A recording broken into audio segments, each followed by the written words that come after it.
الله من الشيطان الرجيم. بسم الله الرحمن الرحيم. والسارق والسارقة فاقطعوا أيديهما جزاء بما كسبا نكالا من الله والله عزيز حكيم. فمن تاب من بعد ظلمه وأصلح فإن الله يتوب عليه إن الله غفور رحيم. یہ سورۃ المائدہ کی آیت نمبر 38 تک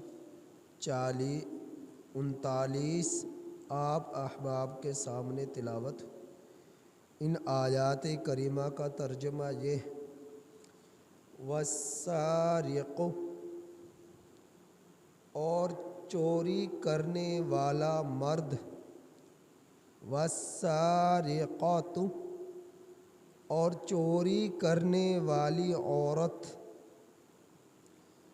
والسارق، اور چور مرد، والسارقات، اور چور عورت، فاقطعوا، سو تم لوگ کاٹو، ایدیہما، ان دونوں کے ہاتھ، جزاء بما کسبا،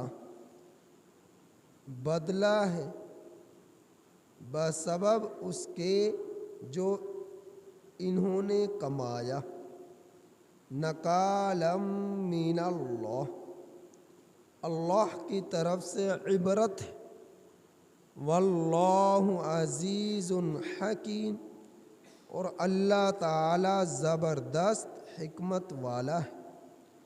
فمن تاب من بعد ظلمہ، سو جس شخص نے ظلم کرنے کے بعد توبہ کر لی، وَأَصْلَحَ، اور اصلاح کر لی، فَإِنَّ اللَّهَ، سو بے شک اللہ تعالی، یتوب علیہ، اس پر توبہ کو قبول فرمانے والے ہیں، اس پر رجوع کرنے والے ہیں. ان اللہ غفور رحیم، بے شک اللہ تعالی بہت زیادہ مغفرت فرمانے والے مہربان ہیں.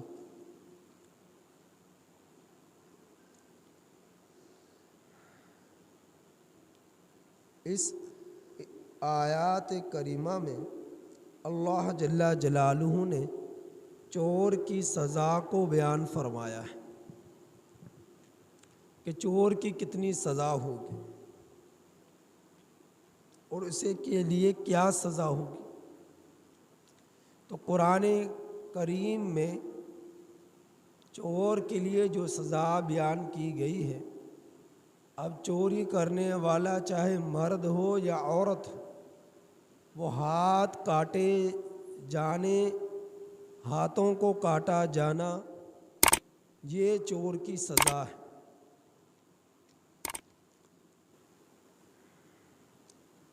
اب ہاتھ کتنے کاٹے جائیں گے،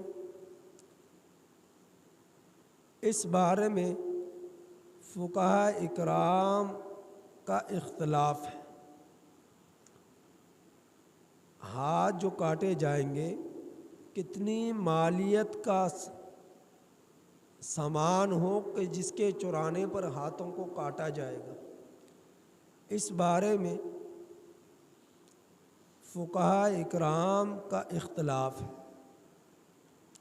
حضرت عبداللہ بن مسعود رضی اللہ تعالی عنہ فرماتے ہیں کہ نبی کریم صلی اللہ علیہ وسلم کے زمانے میں ایک ڈھال چوری ہو گئی، تو آپ صلی اللہ علیہ وسلم نے اس ڈھال کے چوری ہونے پر بھی ہاتھوں کو کاٹا۔ ڈھال کے چوری ہونے پر بھی ہاتھوں کو کاٹا۔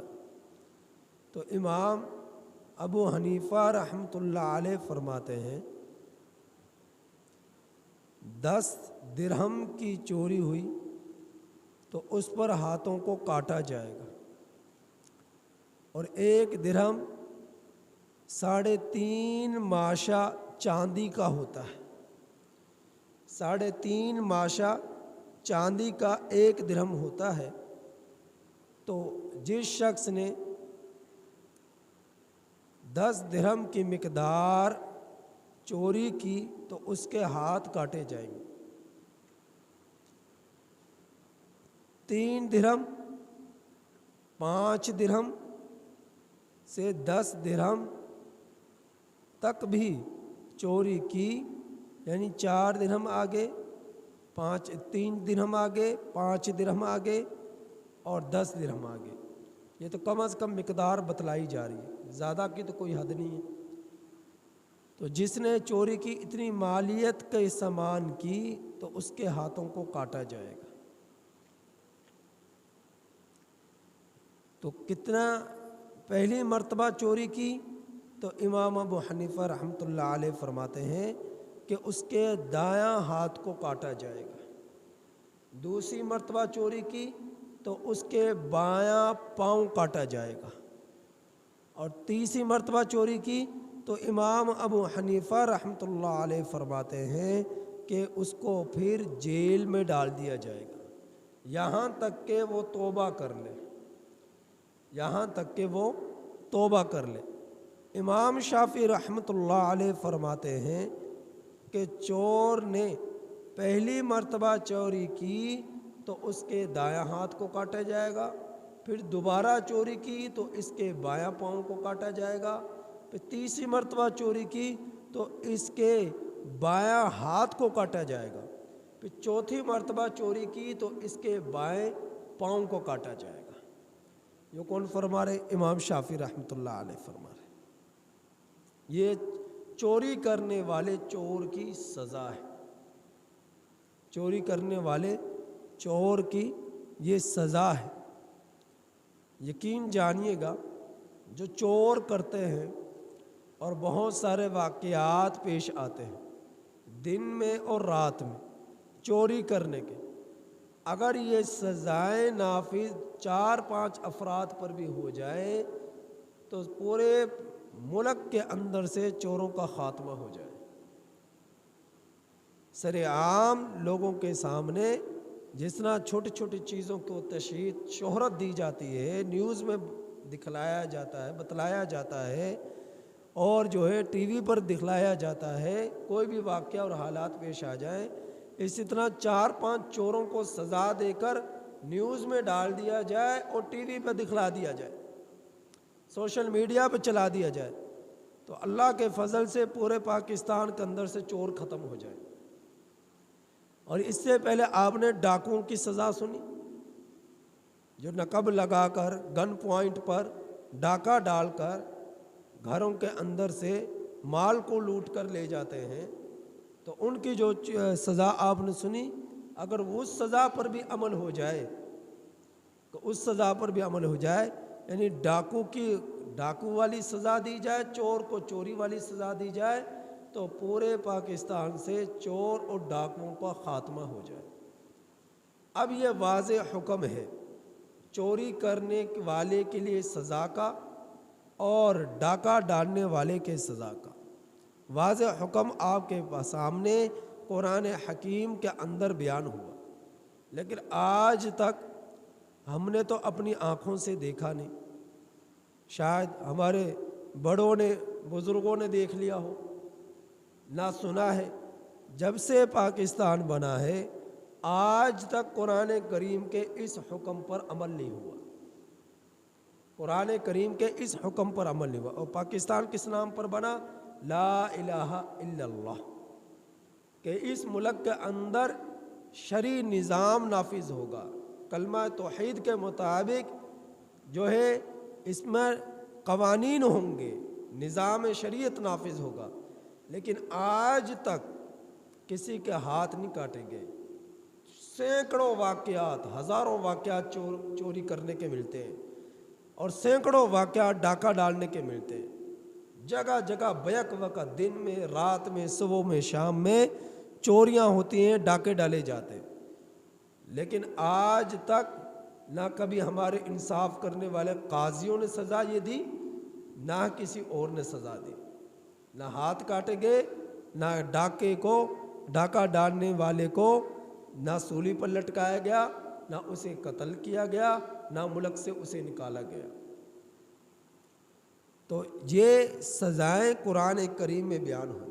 اب جو لوگ یہ کہتے ہیں کہ بھئی یہ تو بہت بڑا ظلم ہو گیا، اتنی سخت سزائیں، تو کیا اس پر ظلم نہیں ہوا جس کو قتل کر کر مال کو لوٹ کر یہ چور ڈاکو لے گیا؟ اس کے گھر والوں پر یہ ظلم نہیں ہوا جس گھر کے اندر ڈاکو گھس کر اور عورتوں کی عزتوں کو لوٹ کر پھر قتل بھی کر کر مال کو لوٹ کر لے جائے؟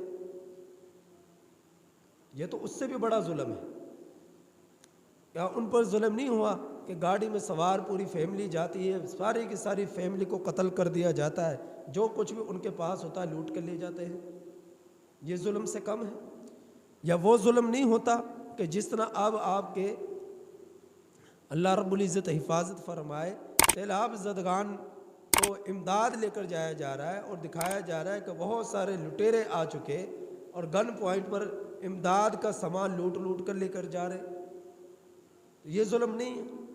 تو جبکہ جو ہے ان کو زخمی بھی کیا جا رہا ہے، انہیں مارا پیٹا بھی جا رہا ہے، اور امداد کا سامان تک کو جب کہ آفت آئی ہوئی ہے، سیلاب آیا ہوا ہے اور پوری پاکستان کے مسلمان پریشان ہیں، اور ان حالات میں بھی لوٹ مار سے باز نہیں آ رہے، تو ایسے لوگوں کی جو میرے رب نے قرآن کریم میں سزا بیان کی ہے، جب تک اس پر عمل نہیں کیا جائے گا، قرآن کریم کے حکم پر عمل نہیں کیا جائے گا، اس وقت تک جرائم ختم نہیں ہو سکتے، اس وقت تک جرائم ختم نہیں ہو سکتے۔ نبی کریم صلی اللہ علیہ وسلم کے زمانہ میں قبیلہ مخزوم کی ایک عورت نے چوری کی۔ قبیلہ مخزوم جو ہے قریش ہی کا ایک قبیلہ ہے، اور ابو جہل جو تھا یہ بھی اسی کا رہنے والا تھا۔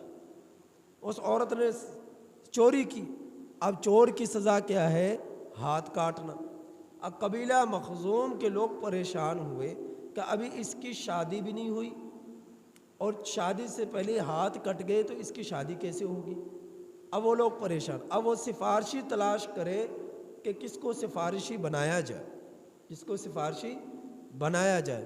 تلاش کرتے کرتے کرتے یہاں تک کہ یہ لوگ پہنچے حضرت اسامہ بن زید رضی اللہ تعالیٰ کے پاس۔ یہ اسامہ بن زید رضی اللہ تعالیٰ عنہ حضرت زید بن حارث رضی اللہ تعالیٰ عنہ کے بیٹے ہیں، اور حضرت زید بن حارث رضی اللہ تعالیٰ عنہ نبی کریم صلی اللہ علیہ وسلم نے ان کو منہ بولا بیٹا بنا لیا تھا، اور یہ جو ہے آزاد تھے لیکن غلام بنا بنا کر اس کو بیچا گیا۔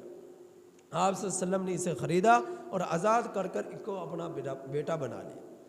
تو آپ صلی اللہ علیہ وسلم کی زندگی، آپ صلی اللہ علیہ وسلم کی خدمت میں ہی ساری زندگی گزار دی۔